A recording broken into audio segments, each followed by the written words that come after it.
Wouldn't it be great if you could validate your startup idea in less than 1 hour? Because you absolutely positively have to validate your startup idea, don't you? In today's video, I'm going to teach you 7 steps that you need to take to validate your startup idea. And I'm betting you can do them in less than 1 hour. So let's go. Before we start, let me give you an idea of what we're trying to accomplish here. The idea is not to be perfect with the analysis that we're going to go through. It's to give ourselves a thumbnail idea of whether or not it makes sense to go forward. So how do we do this? It's essentially we go through these 7 steps, and they're go, no-go steps. If you can make it through each step, go forward. If you can't, go back and either give up on the idea or do more work. But I'm betting if we get 80% of the way there, and we can get there really fast on each one of these steps, that we know whether or not we've got a good startup idea to go after or not, or at least to take it to the next level. So, with that being said, let's move on. Step number 1 to validate, market size. Well, of course it's market size. You need market size, don't you? You have to understand how big the market is that you're playing in. So how do we do this quickly? Well, the lovely thing in today's world is we have Google. We can search for this and we can get a basic idea of how big the market is that we're going after. Now, there are 2 methodologies you can do here. You can do top down. In other words, we understand the global market size for what we're going after is X. And I'm betting you can find that information on the web. Or you can do it bottoms up, in that we know that each unit that we're going to sell, we charge X for. We know that there are Y number of customers out there in the world for what we're doing. X times Y, that gives you the size of the market. You can do this stuff really fast. So why do we need market size? Well, if the market's not big enough to achieve what we want to achieve for our business, then we got to go back to the drawing board again. That's why it's important to understand how big the market is. Step number 2 is team. Can we recruit them? Can we find them? Will they join us? And do we need co-founders? Those are the questions that you need to answer.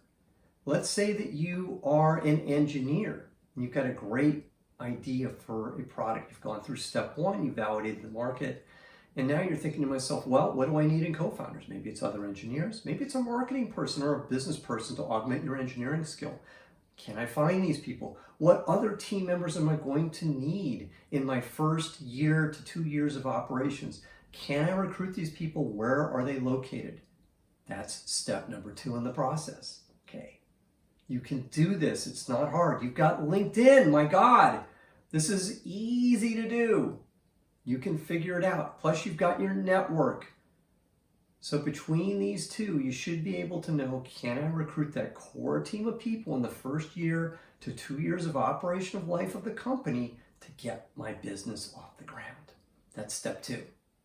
Step number 3, can you build whatever product or service that you're trying to build? Seems simple enough.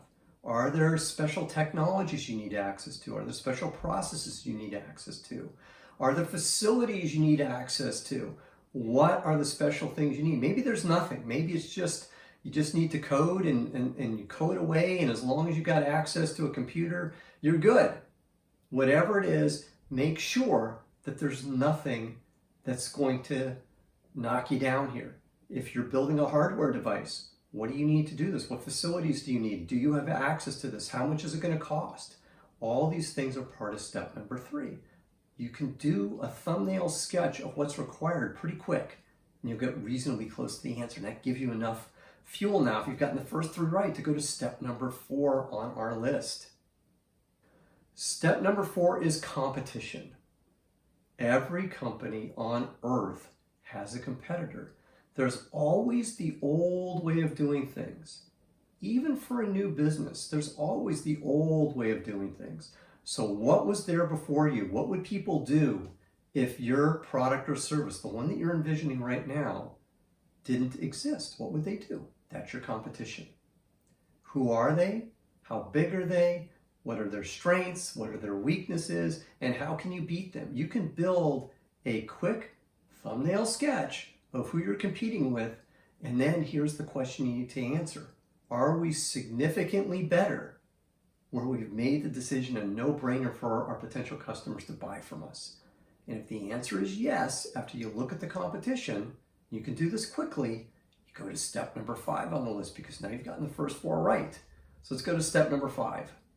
How are we going to make customers aware that we exist? That's step number 5 on our list. Build it and they will come. And I know some of you are thinking, if we build it, people will find us. That doesn't work. It never has and never will. So don't delude yourself on this one. You have to have a thoughtful strategy of how customers are going to find you.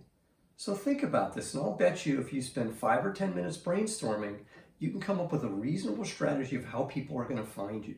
Some businesses, it's obvious how they're going to find you. Others, it's not. Go back to the movie The Social Network. I love that movie. Remember what Mark Zuckerberg did in that movie? Just needed a bunch of email addresses, sent them out, and that started a viral loop. Maybe it's as easy as that for you. Maybe it's not. Maybe it's marketing. Maybe it's advertising.